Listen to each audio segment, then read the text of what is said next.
from Los Angeles.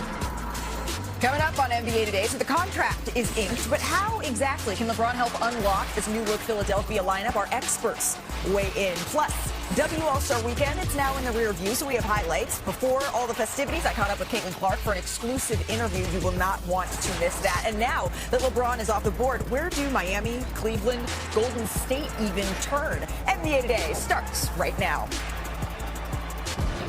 So some news over the weekend. LeBron James on Sunday officially signed a 2-year, $8 million deal with the 76ers, according to Sharpe. Now, the deal includes a player option in the second season, a full 15% trade kicker.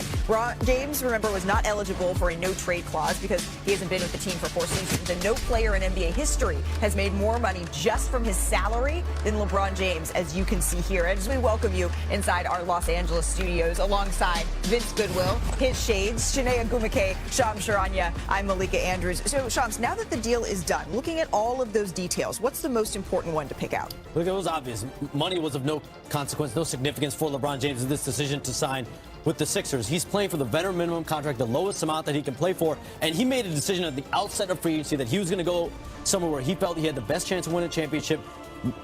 No damn the money. It didn't matter what it came with. And he spoke to a few people, importantly. Jaylen Brown spoke to Rich Paul, his agent, but Tyrese Maxey, Joel Embiid, and Nick Nurse all spoke to LeBron James during the process to recruit him, to get him on board with this. And Nick Nurse was the only coach, my understanding was, that spoke to LeBron James during the process. That was very pivotal. And you think about the last hurdle over the last week or so as LeBron James was sifting through the Cavaliers, the Heat, and the Warriors and the Sixers was family. Going from L.A. all the way to the East Coast, that was a major change for LeBron James' lifestyle. So once he got Savannah, his young daughter Zuri, Bronny and Bryce on board, he made the decision on Friday to go with the Sixers. All right, so that's all the details that got us to the point that we are at now. The Sixers starting lineup, though, when you take a step back, it is loaded, Shanae. And some players have some notable history playing against each other as well. So what do you say? Let's go back. Why don't we start in 2025? Because remember, that is when Tyrese Maxey outdueled LeBron in a back-and-forth battle, powering Philadelphia to a 118-104 win. Maxey saved his best for the King. He dropped 43 points. He outscored LeBron's 31. After the game, here's what Maxey had to say about LeBron's work ethic. He's just like a big brother to me, you know, same agent. I worked out with him a few times every summer, and I'm one to, like, we worked out at 6, and I would beat him to the gym a few times. And he was like, nah, like, that shit, I can't let that happen. So he started getting to the gym at 5 and lifting. So he was in a full sweat, like, at 5:30 once I got to the gym. And I was like, man, you got it, man. You win, I ain't gonna lie. So from rivals to teammates, Jaylen Brown and LeBron James, of course, they squared off one last time in that Celtics-Lakers rivalry just a few months back ago in February. That's when Brown led Boston to a 22-point win over L.A. He contributed a game-high 32 points. And then after the game, remember, LeBron James, he turned a lot of heads with that high praise he had for Jaylen's MVP candidacy. You can't fault this. This whole MVP thing. I don't understand why his name is not getting talked about some as well. Like, nobody gave him a shot to start the season. And he's at, 30? It's an honor for LeBron, who's arguably the best player to ever play the game, giving me some high praise. So that's how they've squared against each other. Now they're all teammates. And I think, Shanae, one of the most intriguing aspects, right, of this new 76ers team is how the ball is going to be shared. Because you have so many players that are so accustomed to having the ball in their hands and really high usage rates if you look at it. Because it's worth noting that among the 56 players to average at least 60 touches in the last 30 games played last season, none of Philly's projected started 5. They rank in the top 15 when we're talking about touch length here. So that maybe suggests more of a healthy balance than the eye test is saying. I'm curious your thoughts, but Shams, do we have an understanding of how exactly Philadelphia plans to use LeBron? Malika, we're going to be looking at some point LeBron James this upcoming season. The Sixers, I'm told, are expecting LeBron James to play a good amount of time and period of time at the point guard position on offense, initiating the game, the offense for Nick Nurse. Tyrese Maxey last season played a lot on the ball at point guard, and we know his prowess off the ball as a scorer. But we saw it next to James Harden. Think of a better player that can set the table for Tyrese Maxey, Jaylen Brown, Joel Embiid, VJ Edgecombe. There's all these players that can score, that can get the ball from LeBron James. And the one season LeBron spent at point guard in the NBA in his 23 seasons, the 2019-2020 season, Shanae, he led the league in assists, The Lakers won the championship that year, and we never saw Point LeBron again until Preserved in potentially amber. this season. But the buzzword around the Sixers right now is sacrifice, and they're going to have a couple team mini camps in August that'll give the Sixers and LeBron James an opportunity to spend time with each other, to galvanize, to get that chemistry right before the start of the season. But Tyrese Maxey and LeBron James are already spending time working out in Los Angeles this week. So, Shams, if you're going to sacrifice for one player, it might be one of the greatest of all time. You can take a, swallow that pill. LeBron James playing point, maybe not where I normally would have thought he would be, considering the backcourt, how quick they move in transition. But the last time we saw him exclusively there, 2020, I love our producers. We always have the tape. Let me show you guys what it looked like and how this potentially can be great for Joel Embiid. This is simple transition action. Pick and roll. The defense is not up to meet Anthony Davis. That's Joel Embiid's sweet spot. He loves the top of the court. And so for LeBron to have these easy looks, that he does in his sleep. Again, right here, this is a horn screen that turned into a drag screen. Multiple options. When you have bigs like Joel that can shoot, they can stay out there and linger, but also we know he loves to be in the paint and be ferocious. Did you see that mouse in the house scenario right there? Was that Dame? Was that CJ? He didn't want the problems. If you look at LeBron in 2019 to 2020 when they won the championship, 238 assists to Anthony Davis, most by one player to another in the playoff run, in that championship run.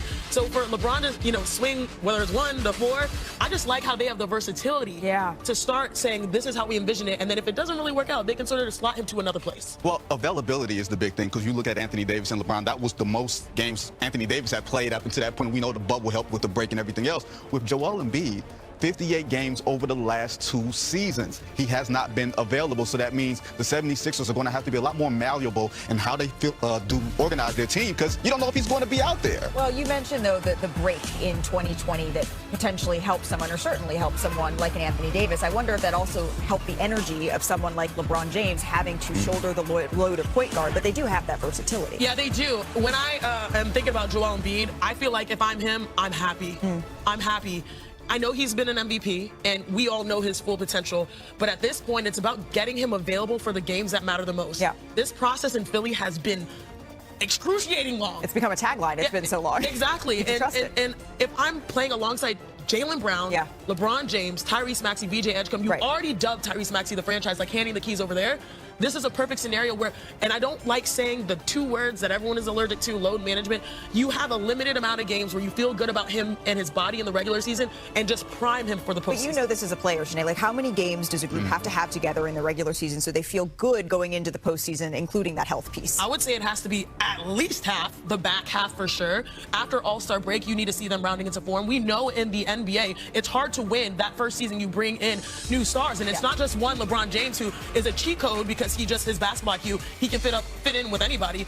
But it's also Jaylen Brown who's new, here. And so I'm going to give them, I know it sounds crazy, a little bit of grace at the start to sort of navigate this, knowing that Joel Embiid is probably going to be focusing on the end rather than the beginning. But, the expectation is to be good. He signed a 2-year deal, right? 2-year deal, meaning I don't think you do that getting to the 25-year mark without the goal of actually, the word he said, winning a championship. And that requires all players available later. Well, think about all the things you're asking these players to do. You're asking Joel Embiid to be more of a defensive force. We saw how he was picked on in that second-round series against the Knicks. Jaylen Brown is going to have to scale back some of his usage from his MVP caliber season. LeBron is going to be a point guard. Tyrese Maxey playing off the ball, which he's good at. You're asking everybody there to make a huge sacrifice. Now, maybe that enables you as a common goal, but it's also something that's very, very hard to do. Do you see that as a sacrifice for Tyrese Maxey? It would be playing a little bit differently than he has been playing, but he's done this before. When James Harden was his teammate, he's played off the ball. This is maybe moving into what can also be an action. Sorry to jump in here. I wouldn't want Tyrese Maxey sacrificing. He's like all-star caliber, and he's the guy that you guys think making him go off the ball would be a sacrifice for him? I would play slot coverage. LeBron brings it up, but then also knowing when did LeBron James win a championship in 2016, and what was the best opportunity for them? It was the fact that he brought the ball up, but he also could dish it to Kyrie, having a Kyrie type of guy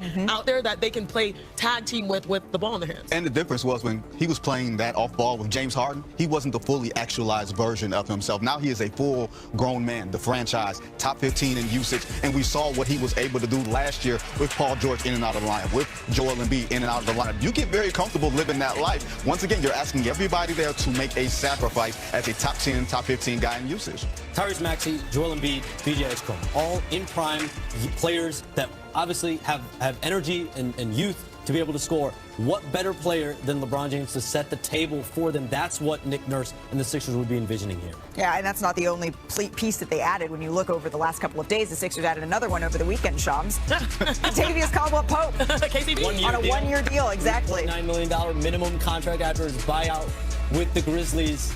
He won a championship with LeBron in 2020. This isn't a minimum guy reaction, though, right? This is the moment on the golf course that he found out. And you said it, reuniting with LeBron James after winning that 2020 title. So congratulations to him. You know what? We all should be so lucky to feel this way coming to work in any minute. So we're calling it Free Agency Part 2. So let's run through here Shams' reporting, starting with one of the best scorers we've seen in NBA history, Shams. DeMar DeRozan is an unrestricted free agent. What's the market looking like? Look, probably the biggest name guy right now, DeMar DeRozan, 6-time All-Star. I'm told Miami, Denver, and Cleveland are among the teams interested in DeMar DeRozan, a scorer, playmaker, a clutch performer down the stretch of games, and two of those teams, and the Cavs and the Heat, were interested in DeMar DeRozan. But there is a player out west as well that is overlapping with DeMar DeRozan as far as interest from teams, and that's Klay Thompson of the Dallas Mavericks. I'm told the Heat are among several championship contending teams that are monitoring Klay Thompson's situation, have interest in Klay Thompson potentially via trade or a buyout. Klay Thompson is in the final year of his deal.